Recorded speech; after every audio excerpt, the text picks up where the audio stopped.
tal amigos? Buenas tardes. Estamos otra vez en el programa Medicina Tradicional China. Una vez más vamos a tener con nosotros un invitado que ya estábamos ansiosos por tener desde hace unas semanas. Ella es la doctora Carla Rebollo Tobón. Ella es médico cirujano y partero por el Instituto Politécnico Nacional. Y hoy nos va a traer un tema muy interesante porque en estas medicinas se trata de aportar el suficiente conocimiento, pero de ambos lados. Por ejemplo, cuando se habla de medicina tradicional china, en Occidente se tiene que ver la forma en que se aterrizan esos conocimientos para nuestra práctica diaria. Entonces, por ello hemos decidido traer a esta invitada para que nos hable del tema hoy, que es fisiología occidental y fisiología china. Entonces, ¿qué tal, Carla? ¿Cómo estás? Buenas tardes, gracias por venir. Bien, Brenda, muy bien. Aquí, pues sí, un poquito de tratar de ver el enfoque que tiene la medicina oriental y la medicina occidental. Muy bien, pues ahorita nos vas a hablar un poquito de eso. Vamos también a darle un saludo a Fernando, que también todos los martes está aquí con nosotros. Él va a ser el coordinador académico del Diplomado de Acupuntura y de Medicina Tradicional China por GIAP, Holística México y Cali México, perdón. Les recordamos que este diplomado se va a empezar a llevar a cabo los fines de semana en septiembre. Y ahorita les voy a pasar las fechas porque ya las ando perdiendo, pero me parece que empieza en Cuernavaca el sábado 21 y domingo 22 de septiembre. Esas son las fechas para Cuernavaca, y para Ciudad de México empieza el 27 y 28. Y 27 y 28 de septiembre. Entonces todavía pueden alcanzar algunos lugares para que no se les olvide inscribirse y puedan seguir aprendiendo un poquito más de lo que es la medicina tradicional china y cómo ayudar precisamente a los pacientes en los procesos de recuperación a través de la puesta en marcha de estas prácticas. Bueno, Carla, me encantaría que nos empezaras a platicar. Por ejemplo, tú nos has hecho el honor también de acompañarnos en algunos diplomados ahí en Grupo Interdisciplinario de Acupuntura y Bioenergética, y me parece que es importante que los terapeutas, los médicos que se dedican a asistir a los enfermos a través de estas prácticas se puedan empapar un poquito en lo que es la fisiología, no nada más la china, ¿no?, sino también la occidental, para que puedan dar un mejor tratamiento a los pacientes que ellos mismos atienden. Por ejemplo, un tema que hemos tocado mucho en los diplomados y concretamente en estas últimas semanas en el diplomado de bioacupuntura ha sido la temática del hígado. Lo curioso que es para la medicina oriental y lo curioso que es para la medicina occidental, por ejemplo, relacionar términos como el viento, como el yang, como el yin. ¿Qué te ha parecido a ti? ¿Cómo ves si es que existiera alguna semejanza con la medicina occidental, cómo ves tú este paralelismo? Pues yo considero que es una situación muy interesante. En primera, porque sí están relacionados, obviamente. Estamos hablando del mismo órgano en este caso, estamos hablando del hígado. A lo mejor los conceptos desde un médico alópata a lo mejor resultan medio interesantes, por llamarlos de algún modo, el poderlos comprender, pero una vez asimilados, una vez entendido realmente el concepto al que se refiere la medicina tradicional china, es muy fácil correlacionarlo con la medicina alópata, muy, muy, muy fácil. Así es. ¿Por qué te parece fácil? Porque, por ejemplo, conceptos como el viento. Bueno, por ejemplo, el viento, como hemos estado viendo en el diplomado, habla acerca del movimiento que involucra. En este caso lo puedes correlacionar con lo que se refiere a la circulación que está presente en este órgano. Muy interesante. Entonces tú ya has podido correlacionar, por ejemplo, algo tan importante que es el viento con la circulación, con cómo el hígado puede aportar suministro sanguíneo en determinadas situaciones para nutrir órganos, por ejemplo, ¿no? Así es. Ajá. Por ejemplo, Fernando, cuando se habla de viento en la medicina tradicional china, ¿qué nos trae a la mente, aparte de la circulación o de hígado? Como mencionaba la doctora, el concepto de viento en la medicina china habla principalmente de movimiento, ¿no? Pero además un movimiento intempestivo, un movimiento que no puede ser anticipado, que es por otros medios que no fuera el entender la función que tiene este órgano en la medicina china, que es, como lo llaman, caprichoso. Uh-huh. De alguna manera entendemos que el hígado es difícil de pronosticar y de predecir debido a este movimiento que los chinos nombraron viento, ¿no? Que entendieron que al igual que el viento que encontramos en el planeta, pues es difícil de anticiparse al viento, ¿no? Vemos que la gente que hace los pronósticos meteorológicos puede pronosticar el calor, lluvias, en fin, una serie de factores, a excepción del viento, ¿no? No hay una velocidad de viento, pero no es constante. Uh-huh. Es muy variable dependiendo de situaciones como el clima, como etc. Entonces, algo similar sucede con este órgano que es afectado por el viento, ¿no? Es caprichoso. Ok. Y por ejemplo, Carla, en la medicina alópata, ¿realmente es difícil pronosticar cómo va a evolucionar una enfermedad, por ejemplo, hepática? No, sí, muchísimo. Intervienen diferentes factores. El estado previo, sobre todo de ese hígado, en esa persona en particular, nos va a determinar mucho de la evolución, en ese caso, de la patología hepática. Ok. Por ejemplo, supongamos que para la medicina china el hígado tiene un chi, o sea, una fuerza, una energética, tiene la capacidad de producir el yang, que es la fuerza que se distribuye hacia la cabeza o hacia arriba, pero también no se nos olvida que el hígado, por ejemplo, está asociado al elemento de la madera. La madera entonces recoge muchas de las capacidades nutricias de este órgano.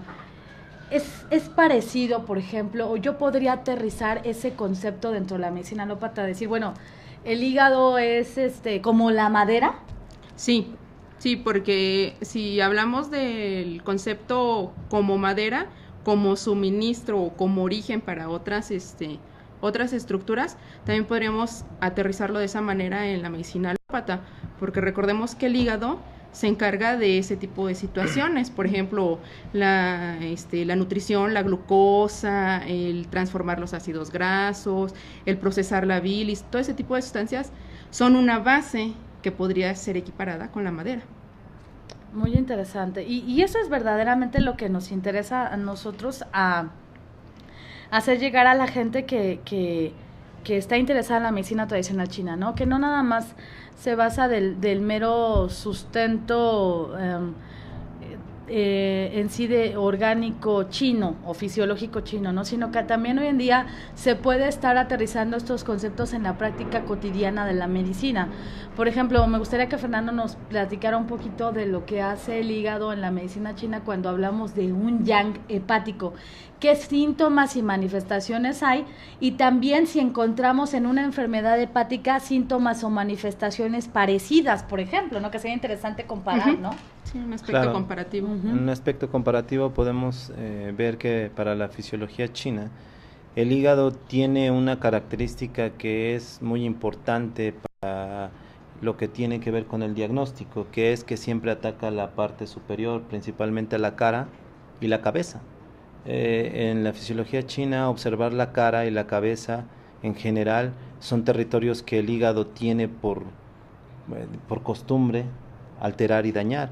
De ahí que encontramos que todas las patologías que afectan al hígado generan un problema a nivel cara, por ejemplo, como son las parálisis faciales. Para la medicina china es una manifestación del yang de hígado. Uh-huh. Pero en un caso más severo podemos encontrar incluso un accidente vascular cerebral.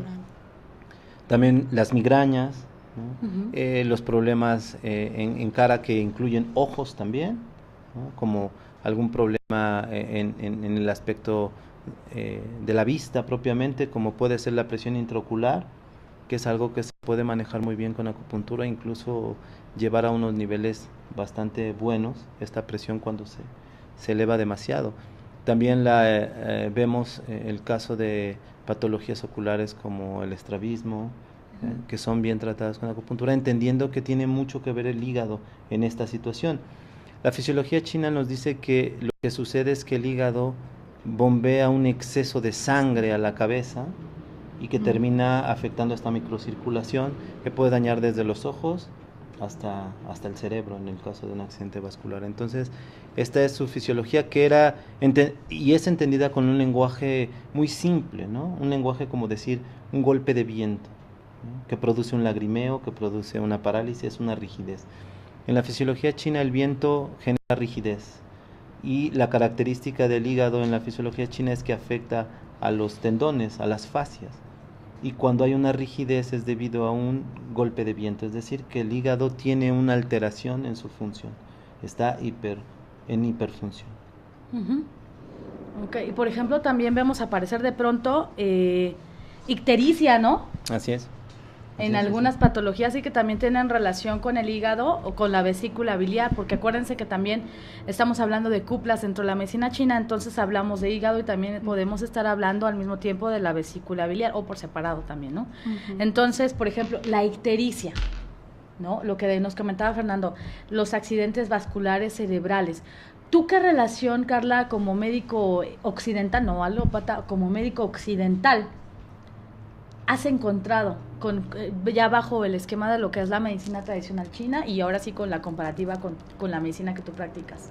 Sí, en este caso pues no estaríamos hablando de viento, ¿verdad? Pero estaríamos hablando, como mencionaba hace rato, de lo que se refiere a la circulación. Sabemos que el hígado va a ser el encargado de filtrar muchísimas de las toxinas que se encuentran en el cuerpo y recibe toda la sangre la filtra por ahí. Entonces estamos hablando de que si esa sangre va intoxicada, va sucia, pues vamos a empezar a tener ese tipo de problemas. Podemos encontrar efectivamente daños en la microcirculación, que se van a ver reflejados en vasos pequeños como en cerebro, en los ojos, en la circulación distal, la ictericia, por ejemplo, porque ya no empieza ese hígado a trabajar, ya no está convirtiendo de manera adecuada las bilirrubinas y podemos empezar a tener este tipo de problemas, ¿no?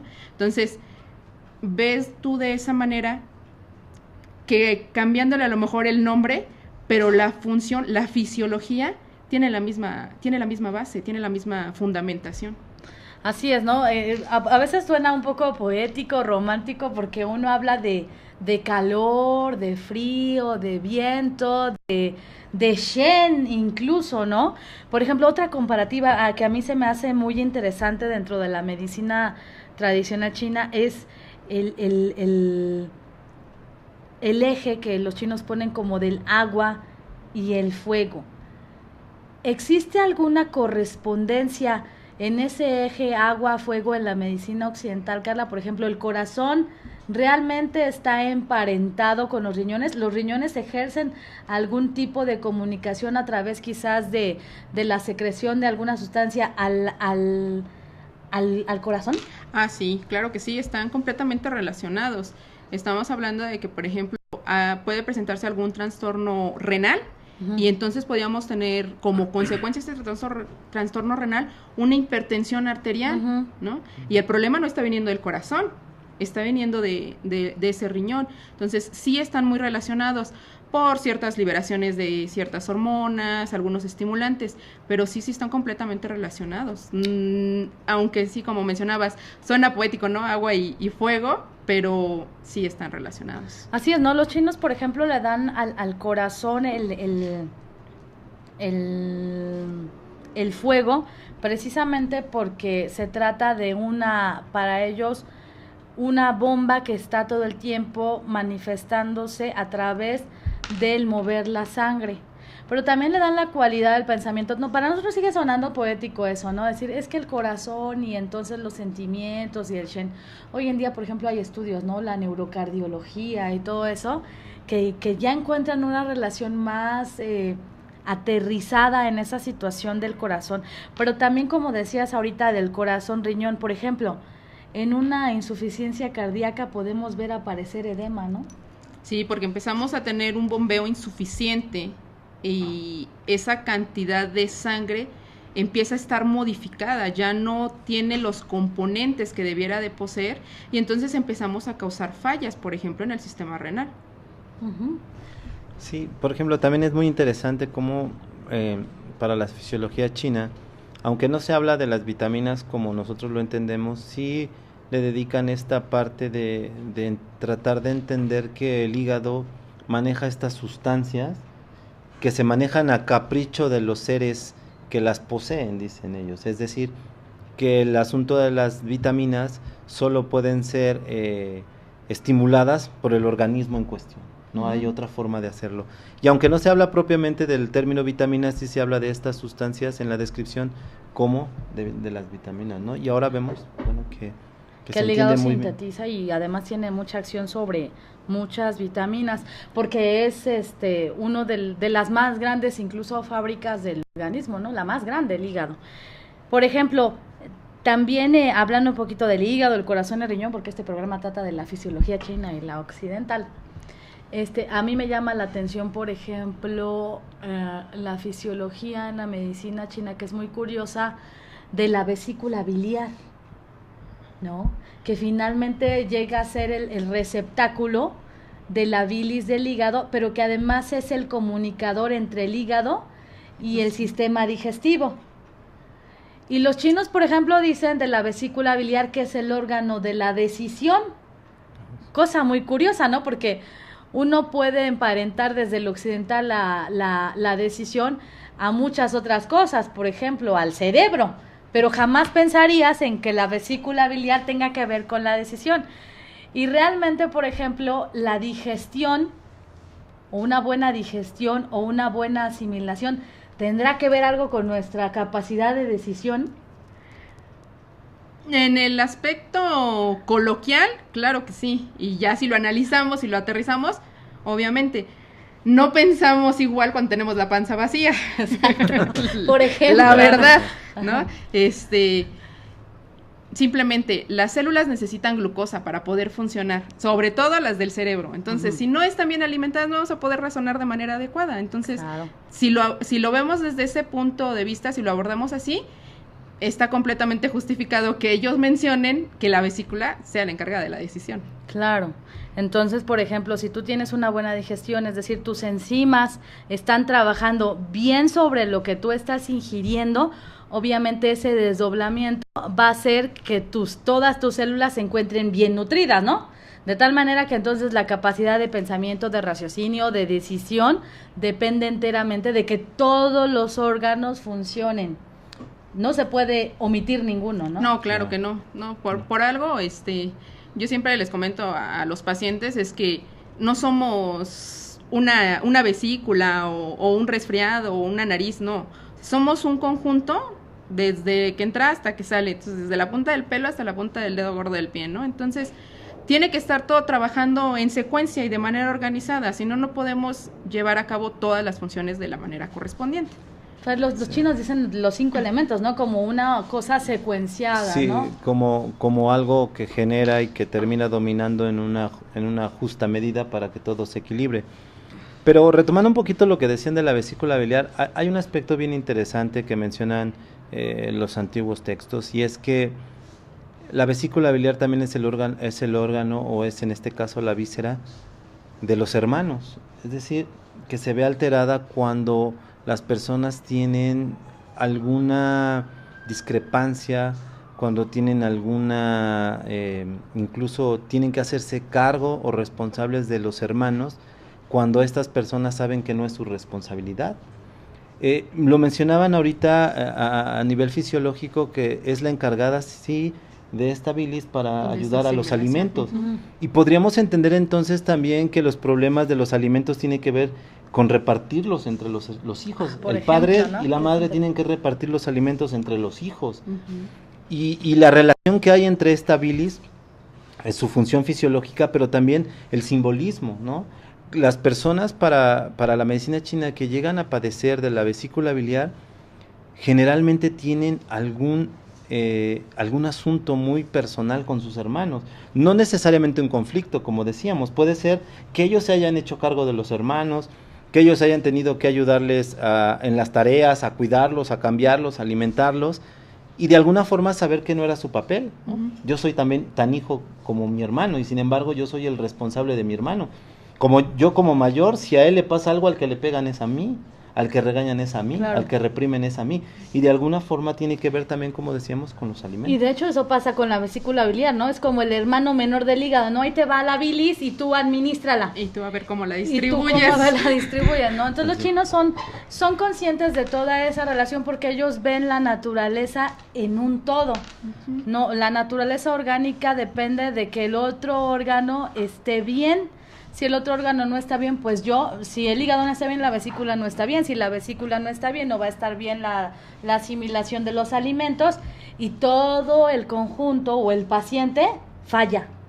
Entonces, sí es bien interesante esto de la fisiología y sobre todo ya aterrizándola un poquito más.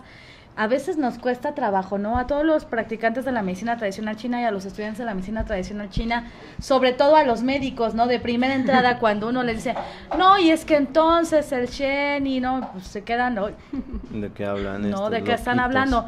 Pero una vez que uno ya aterrizó esos conceptos, es muy fácil, ¿no? A mí me gustaría que siguiéramos hablando otro ratito de este tema, pero nos tenemos que ir a un corte. Perfecto. Y ahorita regresamos. Ya ahorita regresamos.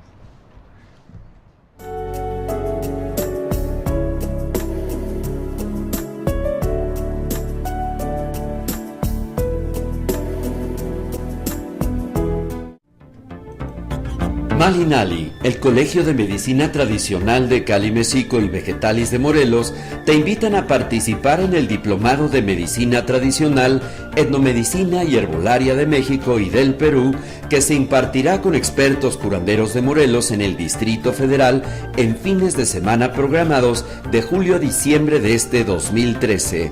Iniciamos este sábado 27 de julio en la sede de Malinali, en el Instituto Crecer, ubicado en Las Flores 313, Colonia Las Águilas, coordinado por el biólogo Carlos Gómez, director de Vegetalis. Participan el Colegio de Salud Holística de Cali, México, Malinali, Vegetalis, Medicina Tradicional, Mayahuelcali de Morelos y el Instituto de Medicinas Tradicionales Aplicadas y Artesanías, México, Perú.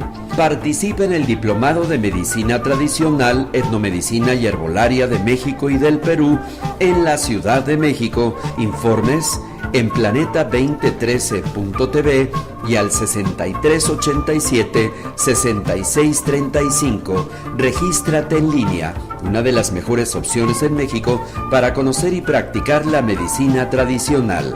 Invitan Cali México, Grupo Cultural, Vegetalis y Holística México.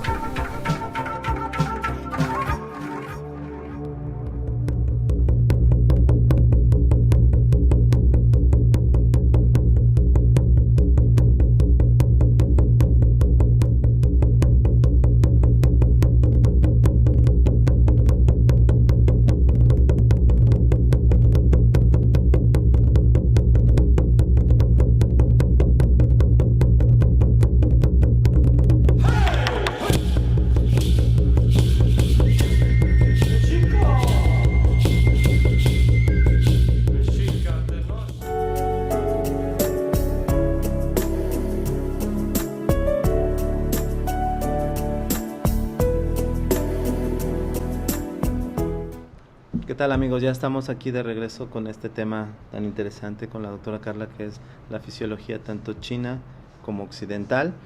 Pero antes nos gustaría comentarles que tenemos un chat en vivo para que se pongan en contacto con nosotros.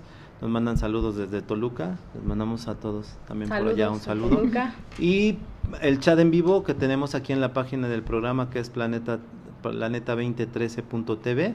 Ahí está el programa y a un lado, en el lado derecho, está el chat en vivo para que se pongan en contacto y nos den su opinión del programa. También quisiéramos recordarles que vamos a tener ya para septiembre este diplomado de medicina tradicional china con 2 sedes. Uno estará en la ciudad de Cuernavaca, que dará inicio el sábado 21 y domingo 22 de septiembre, estaremos en Cuernavaca.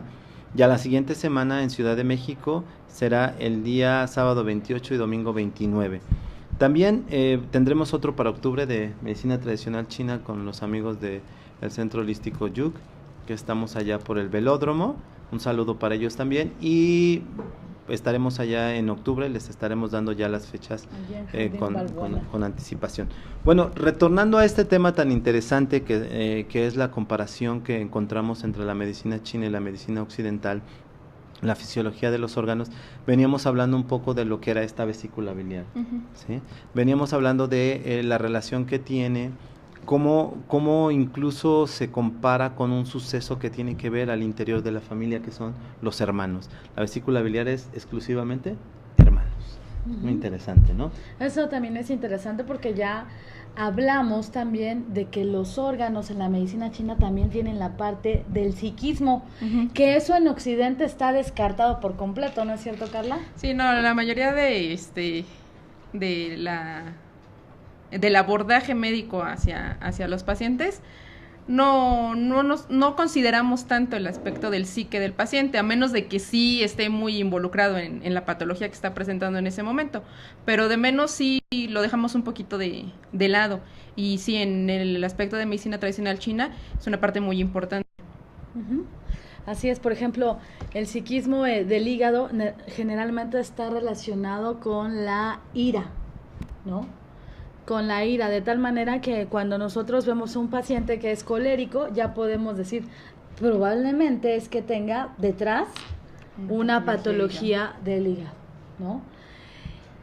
¿Qué pasa, por ejemplo, en la fisiología occidental con un paciente colérico? ¿Qué pasa? Es decir, yo me enojo y a continuación, ¿qué pasa en mi cuerpo? ¿Qué sustancias pueden estar involucradas en mi organismo para que después yo me enferme, independientemente de si fuese el hígado o no fuese el hígado? Pero debe de haber algo que pasa después de que yo me enojo para que podamos decir, entonces sí pueda enfermar un paciente porque está detonando ciertos mecanismos en su cuerpo que le van a hacer daño si es vez tras vez tras vez, ¿no? Sí, claro. Tenemos en este caso una liberación de ciertas sustancias, como en el caso de la adrenalina, y se activa un cierto sistema adrenérgico, se ponen en tensión y en marcha ciertos mecanismos que van a permitir que haya cambios hacia el interior del cuerpo. Podemos tener aumento de la frecuencia cardíaca, de la presión arterial, la frecuencia respiratoria, vamos a tener vasoconstricción. Esa misma vasoconstricción puede estarnos determinando que haya un menor flujo hacia ciertos tejidos y mayor hacia aquellos tejidos que el organismo considera como prioritarios para que estén activos, porque son los que van a responder a este estímulo que se está produciendo, en este caso originado por la ira. Si a esto lo vamos haciendo de manera repetitiva, ya de manera metódica, pues obviamente esos cambios que en su momento fueron transitorios van a ir dejando un cambio a nivel celular, van a ir causando modificaciones y a la larga podemos desarrollar una patología. Claro, entonces también los chinos, por muy antiguos, por muy desfasados que suene su conocimiento, pues sí tenían un sustento, ¿no? Una base. Es decir, por ejemplo, en el caso del hígado y la cólera o la cólera reprimida, porque también a veces la gente no está iracundo y lo externa, ¿no? A veces es una especie de cólera reprimida, y los chinos entonces consideraban precisamente, como hace rato Fer lo decía, la parálisis facial. Ellos dicen, hay viento de afuera, viene porque hay vasoconstricción, porque la vasodilatación está dentro, no fuera. El tejido queda desprotegido y viene ese choque térmico, ¿no? Entonces, ellos lo explicaron de otra manera, ¿no? Y ahora tú nos acabas de dar todo ese desarrollo que tiene una emoción mal llevada, ¿sí? Mal trascendida en una enfermedad, en cierta patología, ¿no es cierto? Por ejemplo. Entonces, por ejemplo, eso del hígado también es fascinante. De pronto también veíamos las cosas con el asunto del corazón, y ya nos platicabas otra vez la hipertensión. En la medicina china también, de pronto, la hipertensión puede tener un origen hepático, un origen renal, ¿sí? Y un cardíaco. Fernando, por ejemplo, ¿cómo podemos diferenciar un problema a la medicina tradicional china? ¿Cómo sabemos si una hipertensión está originada por el hígado o por los riñones, o ¿cómo le hacemos ahí? A ver, principalmente, sí, por ejemplo, para la medicina china hay algo que se asemeja, me parece, bastante a la medicina occidental. La hipertensión hepática cursa por dos cuestiones fundamentales. Una es que hay vértigo. Ujú.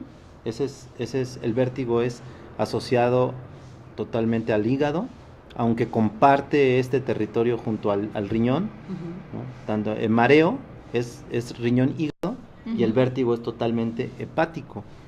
Y el siguiente es el estado de ánimo explosivo, como decías ahorita, iracundo. Entonces, hay hipertensos que son muy light, ¿no? Muy tranquilos y se sienten mal y se sientan en un silloncito y se calman. El hepático, ¿no? El hepático, para los chinos el hipertenso hepático es aquel que se siente mal y explota contra todos, pero que aparte tiene este vértigo, siente que todo le da vueltas. También está la cuestión de la temperatura, que les da una sofocación, sienten una especie de bochorno. Este es hepático. El renal cursa con para la medicina china, el hipertenso renal cursa con unos síntomas más tranquilos, salvo la cuestión del mareo, que como sabemos es menos fuerte que el vértigo, ¿no? El vértigo es mucho más intenso, el mareo es un poco menos, y no es tan problemático en sus síntomas el renal, es más tranquilo. De ahí que también por eso la medicina china entiende que el riñón no da tantos problemas hasta que se manifiesta, a veces es demasiado tarde, ¿no? Porque da ciertos síntomas, pero no son problemáticos, no son latosos, digamos, ¿no? Sí. Son síntomas tolerables, donde la gente se acostumbra a llevarlos porque no le causan mayor problema, a excepción, por ejemplo, en el caso de la hipertensión por riñón, a excepción del mareo, también está el tinnitus. El tinnitus. ¿No? Entonces, cuando hay tinnitus y hay mareo no tan intenso o moderado, es renal. Cuando es vértigo y cuando el paciente aparte explota por sentirse mal, es hepático. Claro, se basa mucho en el estado de ánimo del paciente. Claro, y ahí como nos mencionaba la doctora Carla, ahí por ejemplo el hígado ya también tiene repercusiones sobre todo el sistema cardiovascular, ¿no? Así es. Sí, así como la angiotensina de los riñones también tiene repercusiones, pero el hígado es más explosivo y entonces el daño es más intenso, ¿no, Carla? Claro, sí, ¿no? Y como mencionaba Fer, o sea, estamos hablando de que son hipertensión, en ambos vamos a encontrar la presión elevada, sí, pero ¿qué síntomas se van a venir acompañando? Obviamente, si estamos hablando del hígado, vamos a ver más manifestaciones de tipo circulatorio y metabólico, y en el caso de riñón, vamos a ver más manifestaciones referentes a los líquidos, ¿no? Edemas y situaciones por el estilo. Claro, por ejemplo, en el riñón es eso, en la medicina china el riñón es agua. Entonces, si vemos una hipertensión acompañada de edema, podemos, sobre todo si el edema es en miembros inferiores, ¿no? Entonces, si vemos esas características, ya podríamos estar pensando que viene de origen renal, ¿no? Y si el paciente nos dice, ¿sabes qué? Tengo vértigo, me duele la cabeza, aparte puede tener también un problema con el sistema circulatorio, como bien dice Carla, entonces ya podemos sospechar que esto es bien importante porque si uno desconoce la fisiología, independientemente con la que esté más familiarizado, ¿no? Porque cuando hacemos o formamos terapeutas, el terapeuta tiene que informarse y que aprender mucho de la fisiología, independientemente si conoce la occidental, la china, la de la herbolaria, es que es diferente en cada caso. Si no está empapado en la fisiología de su rama, es muy difícil que ejecute un diagnóstico, ¿no es cierto, Carla? Sí, efectivamente, si tú no sabes cómo debe de estar funcionando ese órgano o ese sistema en particular, no puedes tú pensar en qué es lo que se encuentre mal. Si yo no sé cómo trabaja cuando debe de estar bien, pues ¿cómo voy a saber qué es lo que está mal, no? Entonces, para poder diagnosticar, primero tengo que saber acerca de qué estamos hablando, ¿no? Así es. Y que el diagnóstico es un arte en cualquier medicina, ¿no? Sí. Los chinos dicen que el problema no está en qué hacer, sino en saber qué es lo que hay que hacer antes de actuar. Es decir, si tú tienes un diagnóstico, no importa lo que hagas, ¿no? Pero este debe ser un arte, ¿no? El diagnóstico es todo Sí, la un arte. medicina es ciencia y el diagnóstico es arte, ¿no? Sí, no, Porque es bien difícil de pronto, tú tienes un mar de conocimientos y a la hora de que tienes enfrente un paciente, todo se te viene abajo.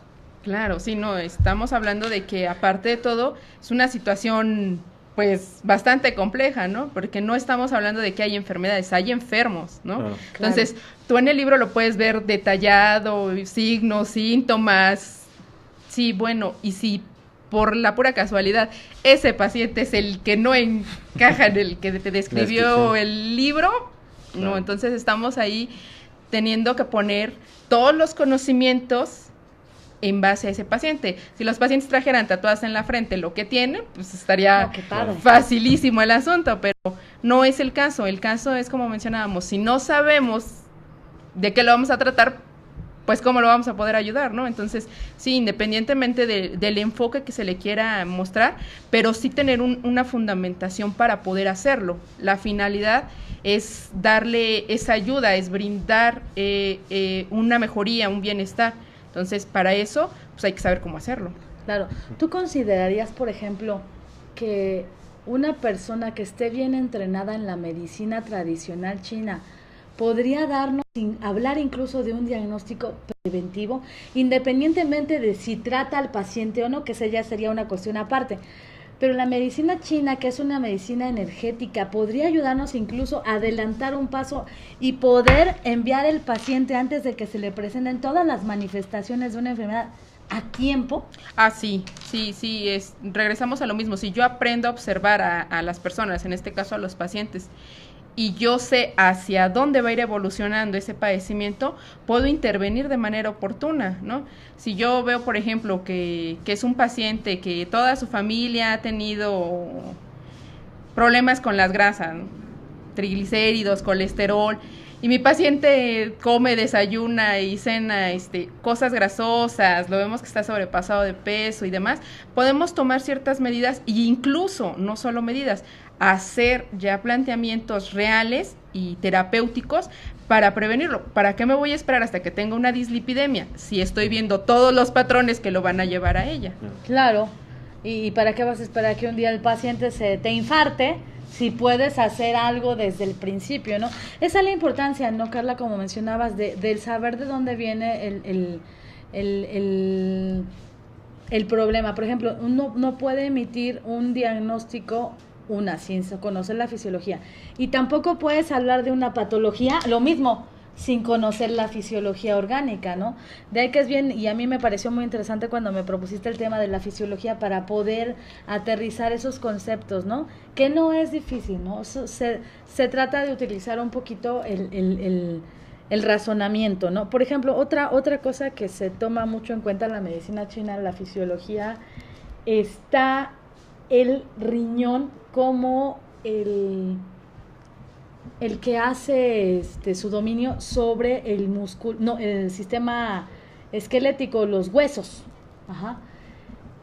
¿Habrá una relación entre el riñón y los huesos? Pues sí, porque tenemos, otra vez, volvemos a lo mismo, tenemos, gracias al riñón, la activación de muchas enzimas o sustratos para producir enzimas y a través de estas activar ciertas hormonas y cierta fijación. De ahí que tenemos, por ejemplo, la presencia de cálculos renales, por ejemplo, de calcio, ¿no? Y el calcio es una parte fundamental del hueso. Si no estuvieran relacionados, ¿qué haría el calcio en ese pobre riñón?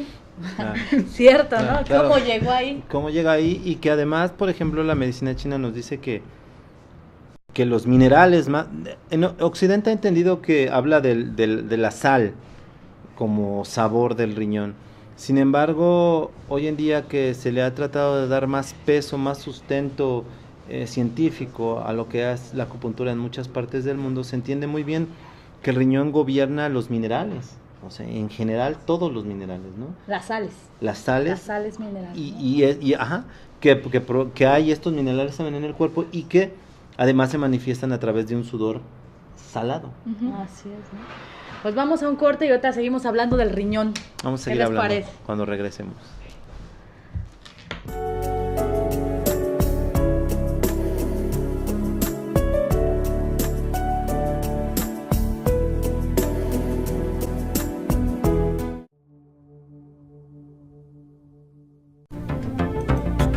Malinali, el Colegio de Medicina Tradicional de Cali-Mexico y Vegetalis de Morelos, te invitan a participar en el Diplomado de Medicina Tradicional, Etnomedicina y Herbolaria de México y del Perú, que se impartirá con expertos curanderos de Morelos en el Distrito Federal en fines de semana programados de julio a diciembre de este 2013. Iniciamos este sábado 27 de julio en la sede de Malinali, en el Instituto Crecer, ubicado en Las Flores 313, Colonia Las Águilas, coordinado por el biólogo Carlos Gómez, director de Vegetalis. Participan el Colegio de Salud Holística de Cali-Mexico, Malinali, Vegetalis, Medicina Tradicional, Mayahuelcali de Morelos y el Instituto de Medicinas Tradicionales Aplicadas y Artesanías México, Perú. Participa en el Diplomado de Medicina Tradicional, Etnomedicina y Herbolaria de México y del Perú en la Ciudad de México. Informes en planeta2013.tv y al 6387-6635. Regístrate en línea, una de las mejores opciones en México para conocer y practicar la medicina tradicional. Invitan Cali-Mexico, Grupo Cultural, Vegetalis y Holística México.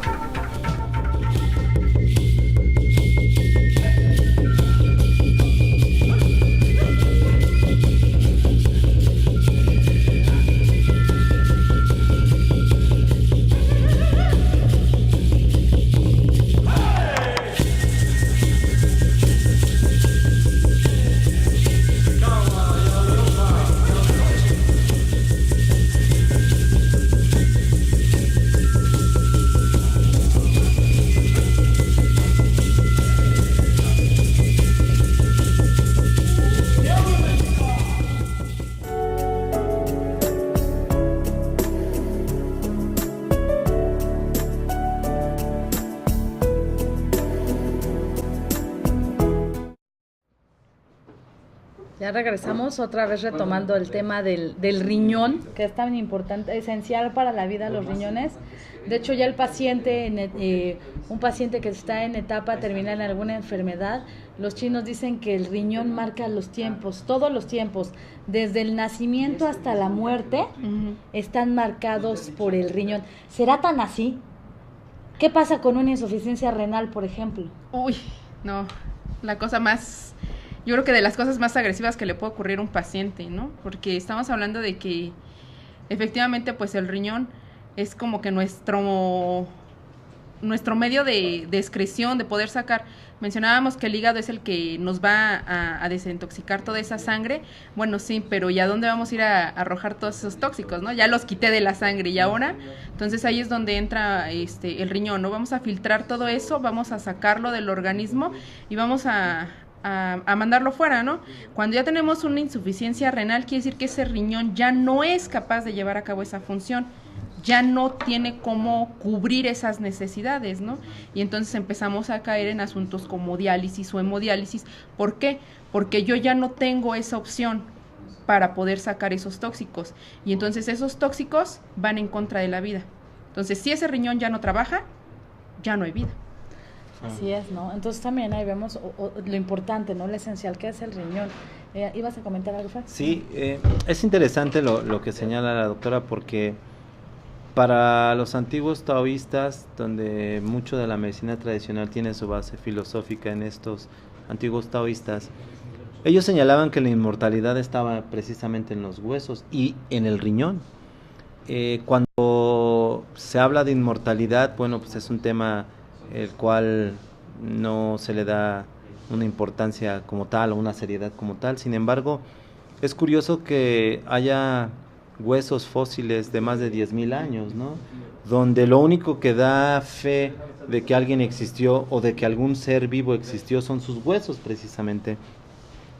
Y los antiguos taoístas decían que el riñón tiene la esencia de la longevidad y tiene la inmortalidad en el hombre, ¿no? Aunque esto hoy sabemos que no es posible, sin embargo es interesante que se refieran a este tema y que esta inmortalidad se encuentre en los huesos. También se puede entender porque cuando una persona, la herencia, la genética también para la medicina china está en el riñón, Y cuando nosotros dejamos un descendiente, un hijo, de alguna manera estás dejando tu huella, tu inmortalidad, tu ADN, ahora podríamos decirlo, se sigue multiplicando, se sigue perpetuando, ¿no? Entonces, es interesante este tema del riñón. Y como decías, es lo peor que le puede pasar a un paciente, ¿no? Sí, yo creo que es de las cosas más agresivas que les pudiera suceder. Más agresivas, pero ahora, ¿cómo? Que genera miedo, ¿no? También, porque el miedo está asociado al riñón. Genera mucho miedo esa enfermedad. Sí, ¿no? una incertidumbre muy, muy grande. Y que, hablando de esa insuficiencia renal, ¿qué sucede con los pacientes cuando se saben en esta situación? ¿Qué es el principal, abordaje que se les da a ellos, a estos pacientes con insuficiencia renal dentro de la medicina? ¿Qué es lo que se espera? Bueno, ahí tenemos que tomar varios aspectos, incluso hoy en día ya cada vez hay más clínicas exclusivamente para insuficiencia renal. ¿Por qué? Porque hay que abordarlos desde el tema psicológico, porque ya desde ahí mencionaba Brenda, va a haber miedo, va a haber angustia, negación, es una etapa de duelo que van a empezar a vivir, es una situación también muy tensa a nivel familiar, porque estamos hablando de que las cuestiones básicas del hogar, del entorno, se van a ver modificadas, ¿no? Estamos hablando de que si eres un paciente que va a ingresar a diálisis, es llevar una dieta muy específica, con líquidos controlados, con ya sea asistir a una clínica de diálisis para que ahí te realicen los procedimientos, o bien las diálisis peritoneales que se realizan en casa, que desde que el paciente entra a quirófano para que sea colocado el catéter, para que se puedan llevar a cabo las diluciones, el hecho de saber que voy a tener líquido adentro de mi cuerpo,